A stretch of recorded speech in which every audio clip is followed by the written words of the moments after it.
The following podcast contains mature language and discussions that are not suitable for younger audiences. Opinions voiced in this podcast are our own. We are not experts on the topic we present, but have conducted our own research. Listener discretion is advised.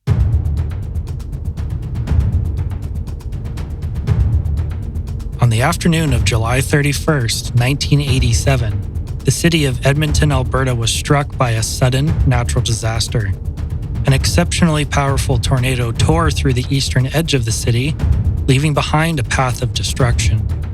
This was one of Canada's deadliest tornadoes, injuring many and claiming the lives of 27 people. The event came to be known to the citizens of Edmonton as Black Friday. How did this all happen, and why was nobody prepared? In this episode, we're going to look into what was happening weather-wise before the tornado hit, the destruction it caused, and what has been done to understand and prevent something like this from happening again. Welcome to the Strange and Undecided podcast.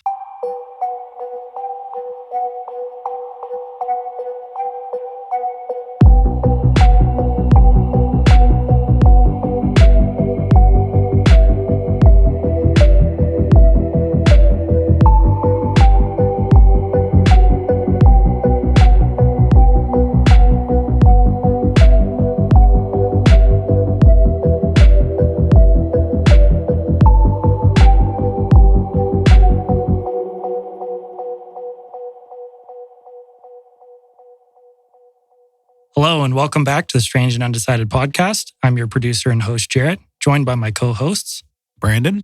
This is Patrick, as per usual. Welcome. So we haven't done one of these episodes before. Our first kind of natural disaster was the one that you suggested at the beginning of the year, the snowstorm. Mm-hmm. But I figured it was time that we touch on another one. Time to up the ante. So I've always been interested in thunderstorms and tornadoes. And this kind of began when I was back in grade school and when I saw my first funnel cloud. So it was track and field day at our school. I believe I was in 7th grade at the time.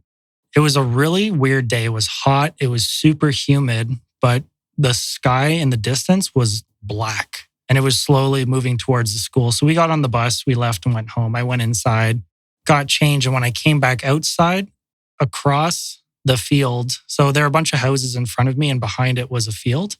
Across the field, I saw a funnel cloud start to descend down from the clouds above. And I knew immediately at that point what it was. Nothing ever happened. I didn't even touch down, but Yeah, it's fascinating. like just the phenomena of tornadoes is really fascinating. But that wasn't even the only time that that's happened. So when I was camping, we had a little tent trailer and we were all sitting in the tent trailer. I think we were getting stuff prepped for dinner and we could just hear the wind picking up and we heard stuff starting to crack. So my dad ran outside just to see what was going on. And he immediately came back into the trailer, grabbed both my sister and I underneath each of his arms and sprinted towards the van and threw us in the van. And my mom and him got in the front and we just sat in the van. And we found out afterwards, nothing happened, but we found out that there was a funnel cloud right above the campground. So, Jared, it sounds like you're an omen of twisters. I guess so. So have either of you had any tornado experiences or severe thunderstorms for that matter, where it just kind of sticks in your mind as being that was scary? I've seen a funnel cloud. It's kind of surreal. You don't really expect to see it in your backyard. It's kind of like one of those, what's the tornado alley in the States called? Like those few states. Basically, me and Brando were forced to watch The Wizard of Oz every year in grade school growing up. So our knowledge of twisters comes from that movie. Oh boy. All in all, though, none of us have experienced a tornado like the one we're going to talk about. So this kind of experience is not something that any of us can relate to. And anybody who has experienced something like this, I can't even fathom what you've been through. So the closest thing I can think of for us, Jarrett, is the 2 summers ago when we were out disc golfing and then that storm just came out of nowhere. Oh, yeah. It was pretty thrilling. It was just a torrential downpour, but it was we were way back in the woods. It was pretty quiet and the wind wasn't really moving. And then all of a sudden we could hear the storm coming and hitting and we grabbed our stuff and ran. And we just got blasted by rain. And then we were running by this massive tree and we heard it crack. A willow tree. A massive willow tree. And we heard it crack. I kept running.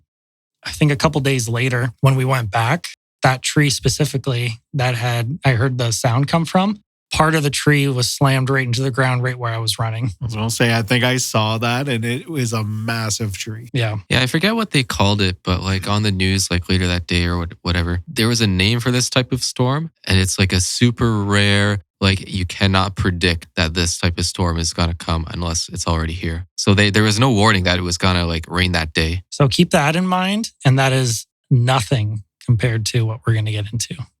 And with that being said, let's begin the episode.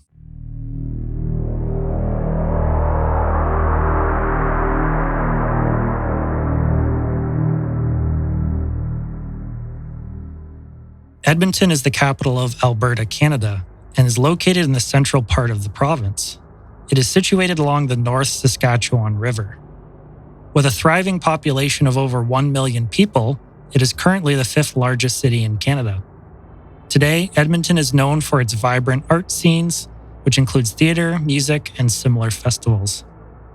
In 1987, Edmonton was rapidly growing. The main driving force of the province's economy was led by the oil and gas industry. The Edmonton Oilers had also just won the Stanley Cup for the 3rd time in only 4 years. The city was doing pretty well. During the 80s, Edmonton was experiencing a high level of expansion that included new residential areas and new infrastructure development. This included the famous West Edmonton Mall, which had opened in 1981 and was, at the time, the largest shopping mall in the world. So the city was thriving, but what about the weather? Have you been there, Brando? No, but I wish I had because I've only heard stories and yeah, it's just massive. The city's climate is typically characterized by cold winters and warm summers. It may not sound like the kind of place that is susceptible to tornadoes, but it is. They are incredibly rare compared to some other parts of Canada and are typically on the weaker side, but not always. As the unexpected residents of Edmonton were about to find out, tornadoes can be incredibly devastating.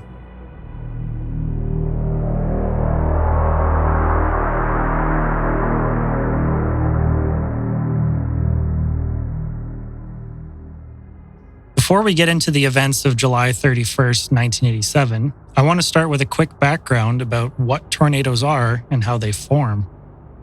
Put simply, tornadoes are rapidly rotating columns of air that extend from the clouds of severe thunderstorms called supercells, and they extend all the way to the ground. They are among the most violent and destructive weather phenomena on Earth. They are classified based on the Fujita scale, now called the Enhanced Fujita scale, which essentially rates tornadoes from weak to strong, where F0 or EF0 indicates the weakest tornadoes, and F5 or EF5 indicates the strongest. The rating is all based on damage that a tornado causes and is also related to wind speeds. The formation of a tornado occurs when warm, moist air meets cooler, drier air, which creates instability in the atmosphere. If there is enough instability and the winds change direction or speed dramatically high up in the sky, which is also known as wind shear, this can cause rotation and can tilt into a vertical position, leading to the formation of a tornado. It is only classified as a tornado if it comes in contact with the ground. Otherwise, it is referred to as a funnel cloud. Geographically speaking, tornadoes are more rare in Canada compared to places like the Midwest in the United States. Here, tornado activity is more common in places like Nebraska, Kansas, and Oklahoma, as well as parts of the states surrounding them. Tornado Alley. This area is often referred to as Tornado Alley. Thank you, Pat. That being said, Canadian tornadoes can still touch down and do so mostly in Ontario, Manitoba, and Alberta. Alberta in particular is known for having tornado-prone areas, particularly in the summer months when severe thunderstorms are more likely to occur. There's some relief knowing that if a tornado does touch down, they are usually on the weaker side, only causing minor damage at most. But this isn't always the case, as we will soon find out. The chances of a strong tornado forming over Edmonton were very slim, but despite the odds, it happened.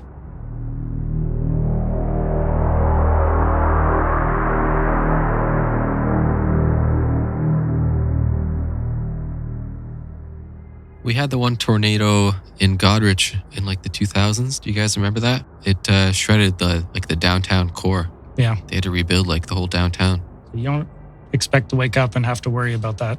Yeah. On the afternoon of July 31st, 1987, the weather conditions were anything but ordinary. Throughout the day, meteorologists observed a number of unusual thunderstorms that formed a line over southern Alberta before noon and began moving north towards Edmonton. During the prior week, a low-pressure system had fed warm, moist air into central Alberta. On July 31st, a cold front had developed over the western part of Alberta. The two air masses collided and the atmosphere became highly unstable. This caused a significant difference in temperature between the ground and the upper atmosphere. These were the perfect conditions to produce tornadoes. At 1:40 p.m., weather forecasters from Environment Canada had issued a severe weather watch for the area surrounding Edmonton, but the severity of the impending storm was not fully anticipated. The line of thunderstorms moving north were traveling at about 70 kilometers per hour. An hour later, it got upgraded to a severe weather warning, but it wouldn't stop here. The storm continued to get worse. In Leduc, Alberta, which is only 35 kilometers south of Edmonton, the first sightings of a tornado touching down occurred just before 3 p.m., but it quickly dissipated. Tom Taylor, a resident of Leduc, was the first person to call in and report that a tornado had touched down. He described hearing a thumping on his roof, and when he went outside to look, he saw a rope-like funnel that descended from the clouds. He went back into his house and went up to his loft, where he then described seeing, quote, "As I watched to the northeast, the belly of the cloud slumped down and it spit out a huge funnel, much larger. It was dense. You couldn't see through it. Every once in a while, it hit a building. I could tell because there was an explosion of debris all around the base of the funnel that was on the ground." End quote. The clouds themselves were also abnormal. They were very dark in color and took on an almost greenish tinge, and people reported the air as feeling incredibly heavy. The tornado would continue to touch down and then dissipate over and over. Shortly after 3 p.m., the tornado touched down in Beaumont, Alberta, which is approximately 20 kilometers northeast of Leduc. The tornado was growing in strength and size and would continue to touch down and cause damage to farms and various buildings in the area. At this time, the tornado changed course and began to head directly north. It was now heading for the eastern side of Edmonton. At 3:04 p.m., a tornado warning was issued for the city of Edmonton. 20 minutes later, a multi-vortex monster touched down in the residential area of Mill Woods. A multi-vortex tornado is a big indicator of a very severe storm. The tornado's strength had grown by this time and was rated as an F2, with wind speeds ranging from 181 kilometers an hour to 253 kilometers per hour. Hail was coming down, measuring 10 centimeters in diameter. The tornado only continued to grow, reaching a rating of F3, with wind speeds ranging from 254 kilometers per hour to 332 kilometers per hour. The tornado had caused significant damage to 32 homes. The tornado continued in a northward direction and passed over the Sherwood Park Freeway. Traffic on the freeway was backed up due to people trying to get a head start on the long weekend. The tornado warning was blasted on radios only minutes before it struck innocent motorists. Nobody had time to escape before the tornado swept across the freeway. The tornado picked up some cars and threw them through the air. What do you do when there's a tornado warning? Personally, what's your first reaction? Well, are you asking if you're in your car or just in general? In general. Like, are you freaked out? Do you listen to what it says? Or do you do what I do and immediately go outside and try to get a look? I mean, I would probably try and sneak a peek too, but then I'd run to the basement. Have you guys ever heard of tales of people getting sucked up into tornadoes and surviving, Yep. even though they get spit out like kilometers away? We'll get to a little bit of that later. So Dale Campbell, a survivor of the tornado, recalled his experience on the highway. Quote, "I got out of my car to help people and got thrown 30 feet into a field." End quote. He also commented on what happened after the tornado passed. Quote, "We picked up bodies and took them to the ambulances on the freeway." End quote. The tornado wasn't done yet. It continued northwards towards Edmonton's Strathcona Industrial Park, also known as Refinery Row. By this time, the tornado had reached F4 status, with wind gusts between 333 kilometers per hour and maxed out at 419 kilometers per hour. Can you imagine that? I can't imagine that No. speed. No, not even close. Not at all. Like, what do you know that goes 400 kilometers per hour? Maybe Lewis Hamilton. On its approach, the tornado picked up different items, including cars, trailers, train cars, and even oil tanks. The tornado threw them hundreds of feet in different directions before they slammed back into the earth. Some trailers even ended up kilometers away from where they were supposed to be. Some buildings, including warehouses, sawmills, and construction buildings, were completely leveled, while other larger buildings provided workers cover from the tornado. So these buildings were reinforced by steel, concrete. The only reason those people survived was because those buildings were as strong as they were. Unfortunately, not everybody was able to seek shelter in the buildings. From when the tornado first touched down up until now, 12 people had sadly died. The tornado continued north and crossed the North Saskatchewan River, where it began to weaken. It still caused significant damage in the Clairview area around 4 p.m., and there was hope that it would dissipate soon. The intensity of the storm was still enough to destroy 37 homes and injure 10 more people. But the tornado wasn't done yet, as the worst was just about to happen. The tornado tracked northeast towards the Evergreen mobile home community, where it gained strength again and caused severe destruction to the area. Over 200 mobile homes were obliterated, and in the process, 15 people were killed. By one account, a baby was ripped out of her grandfather's arms and sucked up into the tornado. Miraculously, she was found later in a field alive by somebody who was able to bring her to a hospital. No way. Shortly after this, the tornado dissipated. It was finally over after lasting almost 2 hours. Imagine being that person now, swept up into a tornado as a baby. How could a baby survive that?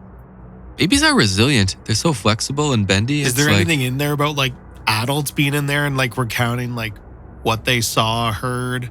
Not in this specific story. Are they in there for minutes, hours, seconds? Like, For a decent amount of time. you probably can't process what's going on. The tornado's path ended up being over 30 kilometers in length. So by some accounts, they say it was up to 40, and in other accounts, it's 30. So I'm just going to say it's somewhere between 30 and 40 kilometers. That's crazy. It went out as far as a kilometer wide in some places. It caused utter devastation to everything in its path, and it even scoured the earth in places where it was the strongest. Hundreds of buildings were destroyed or severely damaged, and countless vehicles were overturned or crushed. A total of 27 people lost their lives, over 300 people were injured, and more than 300 homes were completely destroyed. The injured were rushed to nearby hospitals, and emergency medical teams worked around the clock to treat both them and those in shock from the devastation.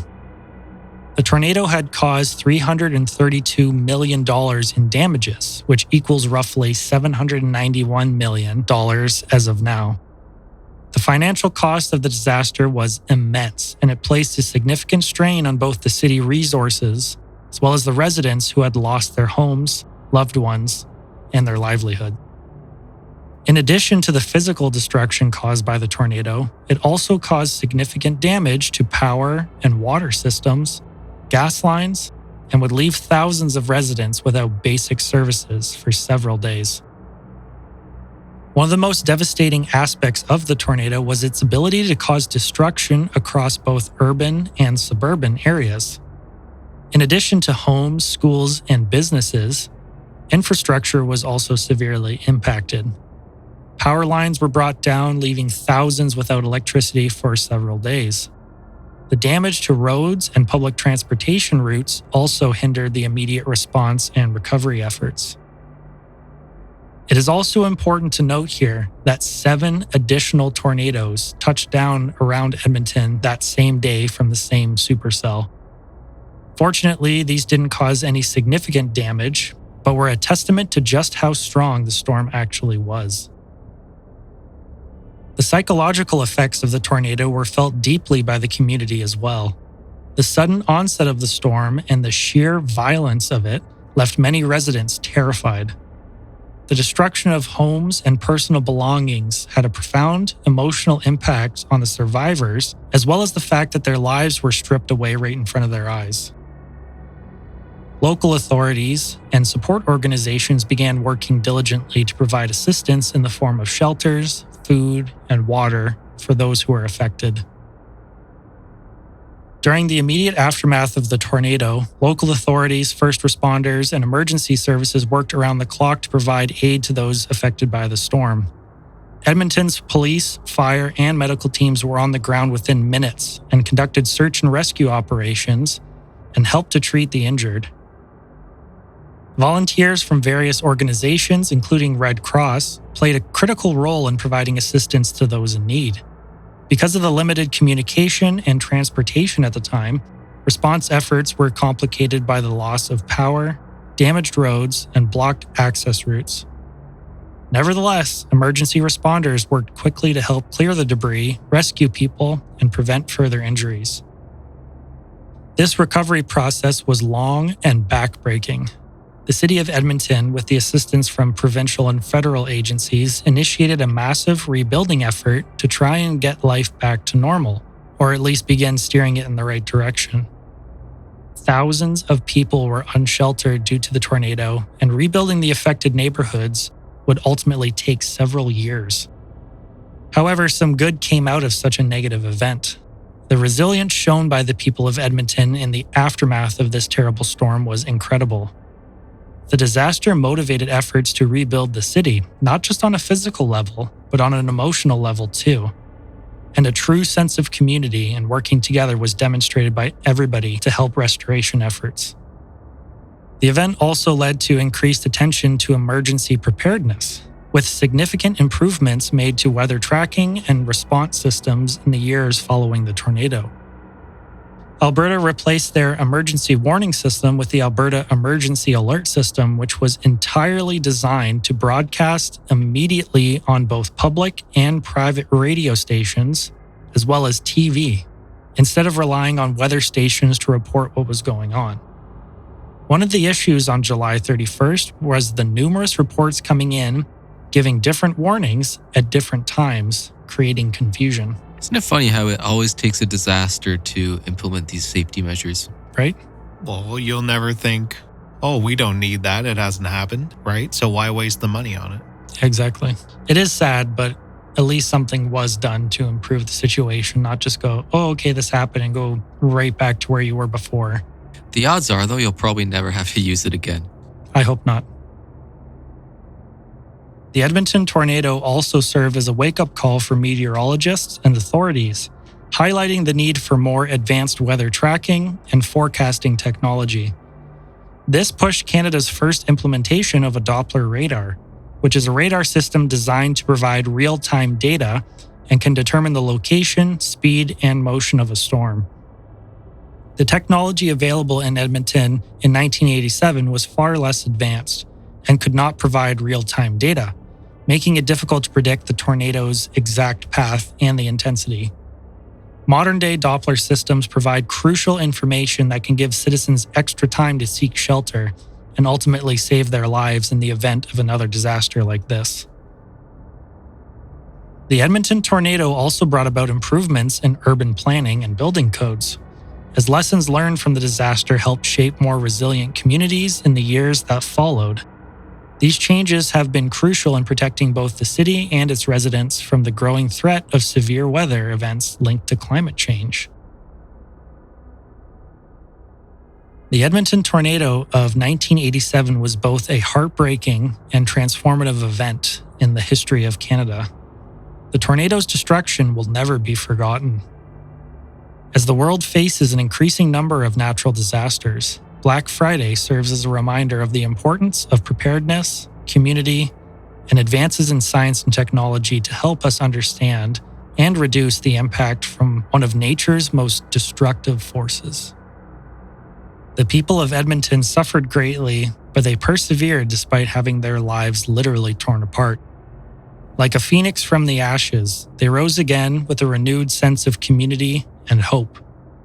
But will it be enough the next time a tornado like this touches down? I will let you decide.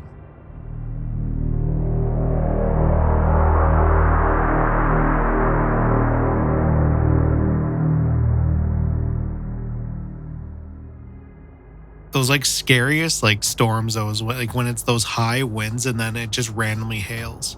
Yeah. With the 10-centimeter hails, that's holy. Like, yeah, that's like... If you got hit by that, you're like... Yeah, it's going to cause some damage. I think for me personally with the story, the part that was probably the most chilling was that, like the freeway incident, like when the tornado hit the freeway. Like imagine being like gridlocked in traffic and you can't go anywhere. And you just are sitting there watching this wall come towards you.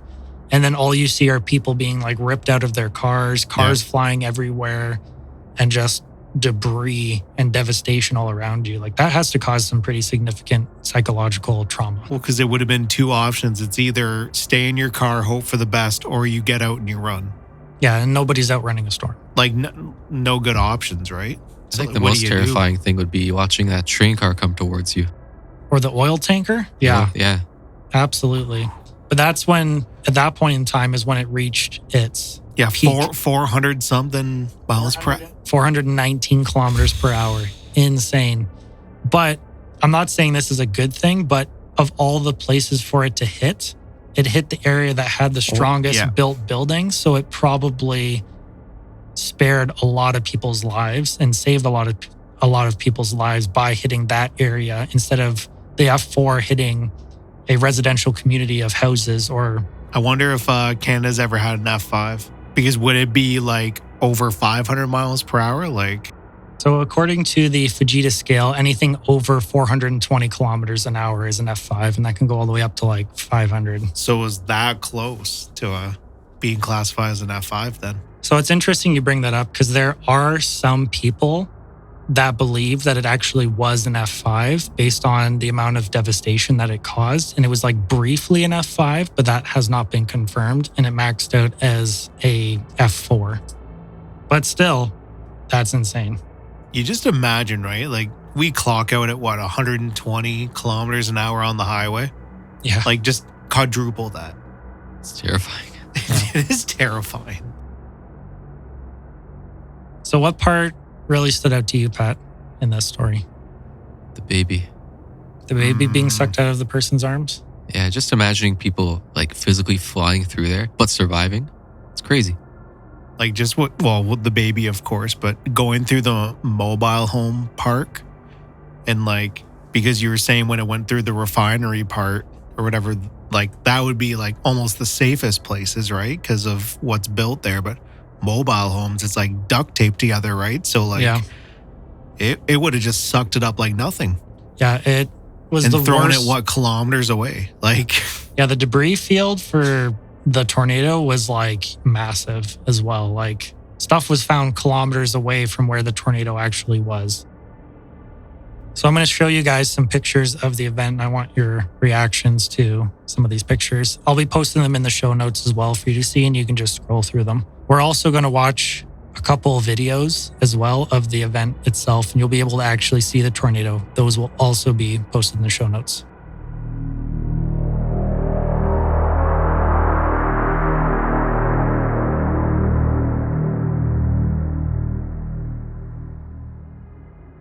Mother Nature really knows how to show us who's boss. Yeah. These things that we take for granted as completely solid and impenetrable just get totally destroyed like it's nothing. She's in charge. All right, Brando, your thoughts. I was trying to think of like what it would look like beforehand. I couldn't imagine that. Like it's like I said earlier, it literally looks like a mountain is like floating and coming at you. Because like even during the interviews, the people were just shell shocked. It's like, did this actually just happen? They were down their basements and they probably walk up the stairs and nothing's left. It's almost like you're transported to a new world. Nothing's recognizable anymore. And by some people's accounts, in various tornadoes in the States, they tried to drive across town to reach their loved ones, and they don't recognize the area and they don't know where they're going. Yeah, prior to seeing this footage, I kind of had in mind like, oh, you'd be able to see this thing from like a mile away. You'd be able to outrun it. But now seeing this footage, like seeing how powerful it is and how fast it is, and it's kind of random. It's kind of unpredictable. I kind of fear that like even if you thought you'd be getting out of the way, it could just totally, completely randomly change direction and come right at you. Yeah. Yeah, it truly shows that you're not invincible, right? But just the sheer devastation that it caused, like we all have a bunch of personal possessions, stuff that means a lot to us. And just to have all of that stripped away from you and you have to start all over again, like I can't even imagine that aspect. I don't even know how to deal with that kind of thing. Literally poof, just seconds go by and you lose everything. Yeah. I'm pissed off if I lose one little insignificant thing in my life. If I lose my keys, ruins my day. Did they have the Edmonton Mall back then? Yes. So 1981 it was built, and this was 1987. It didn't affect that spot of town? No, because this tornado hit the eastern side of Edmonton, not the western side where the mall was. I wonder if that's where people went to, people whose houses have been destroyed. Like, did they go and take shelter like in the mall? Like, they had to set up a base camp for all these people with displaced lives after that. I wonder if it would have been in the mall. Arena, like big places like that. All right, so who's ready for some trivia? I need to redeem myself. So this time I've got 4 questions for you. I found it kind of easier to find questions for this week. Are you guys ready? Let's do it. Born ready.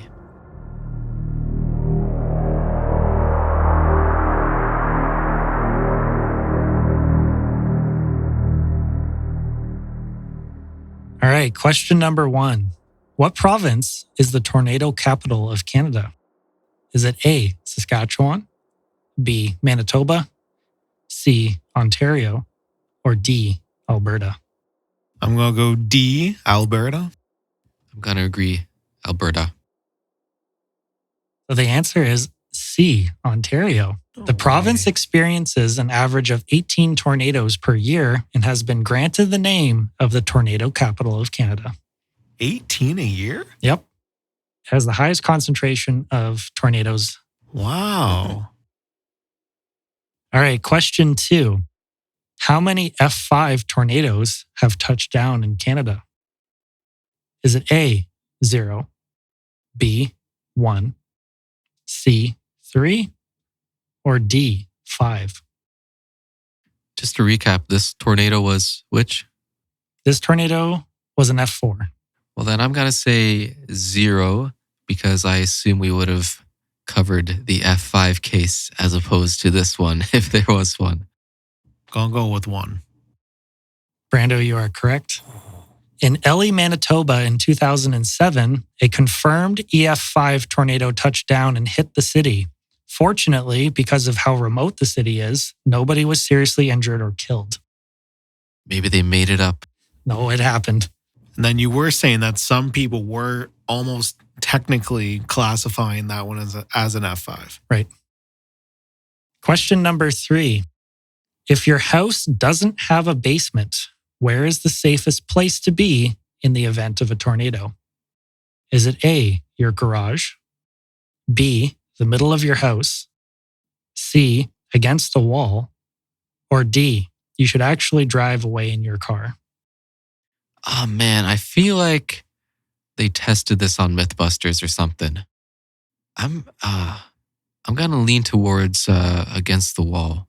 Even though it seems like not a good spot because the wall could collapse on you, I think there's something about the pressure in the house. I mean, I'd be terrified personally and like run away in my car if I couldn't go in the basement. But I remember the guy saying in the interview how he gathered everybody to like the middle of the building because of like the concrete pad. So I'm going to go with the middle of the house.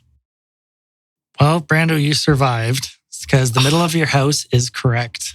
This is the safest place to be as the middle of your house is protected by multiple walls, which will protect you from flying debris and glass from windows. Trying to outrun a tornado is not a good choice as strong tornadoes can suck up cars and throw them long distances, potentially killing the occupants. The fourth question. I'm not confident here. If you are stuck outside during a tornado, where is the safest place to be? Is it A, under a vehicle? B, under a bridge or overpass?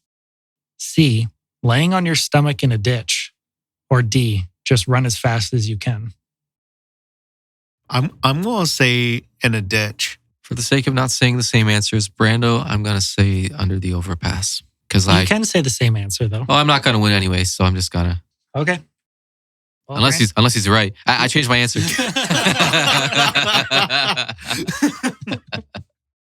Well, in the event of a tornado, I know who I'm following. So, Brando, you are correct. Laying on your stomach in a ditch is the best possible place to be. Getting as low as possible protects you from debris and reduces the risk of being caught in the tornado's winds. Under a bridge or overpass can create a wind tunnel, increasing the risk of being struck by debris or being sucked out into the tornado. Growing up, they always tell you, oh, what to do if it's like lightning outside, like, right? But like they never tell you, oh, when you're outside, what do you do if there's a tornado? Yeah, surprising because we've been to school in southwestern Ontario where apparently the most tornadoes happen. And have you ever been through any tornado training or safety protocols or anything? We do all these different drills every year and you're always supposed to be in the hallway because then you're away from windows. When I was in grade school, we were never taught any of this whatsoever. It's pretty new, like just like the last few years. Like we have that code red drills if there's a person like with a gun in the school. Like I'm glad that they actually have something implemented now because it's scary because like a lot of the kids don't take it seriously. And it's like they'll be talking and shouting during all these or whatever. And it's like, no, you kids have no idea. All right, so tallying up the score, that is a win for Brando. So we're currently standing at 2 points for Brando and 1 for Pat.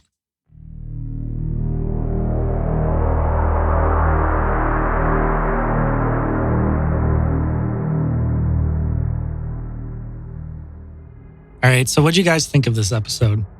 Again, just it was so hard to wrap my head around, and I'm really glad that that's never happened around here, and I really hope it never does. And I don't know, just don't take anything for granted because one day you can just have this tornado touch down and lose everything. After looking at the footage, all the photos and videos, it's fucking terrifying. It makes me feel small and insignificant, and it reminds us to respect Mother Nature. So were either of you really expecting something like this to hit a Canadian province? Not even close. Like you when you were showing us the photos and you said like this is the iconic one, that photo's terrifying. Like that is something that like I haven't even seen in a movie. Yeah. Like, and it was real. It wasn't CGI'd. It wasn't made up. That was real. I agree. These disasters happen and you hope for a positive that comes out of it as we furthered technology. Hopefully we can like see these storms coming, be a little more prepared. We can be more prepared. We can see them coming easier, but there's nothing we can do to prevent their destruction, really. Well, it's just giving that heads up, right? Yeah, minutes matter here. Like 5 minutes extra can give people enough time to get into a basement before get to a safer spot, like, yeah. Right? Like this is on the verge of sci-fi, but do you think like, I don't know, let's say a million years, do you think Earth will have figured out how to control the weather? I don't think that can be controlled, no. I feel like attempts could be made eventually and maybe something will happen, but I feel like the repercussions of that will be far more severe than if they just left it alone. Well, it's like we've said, this will happen again, and again, and hopefully we just learn each time from it. Unfortunately, now we just have to sit and wait for the next one to happen.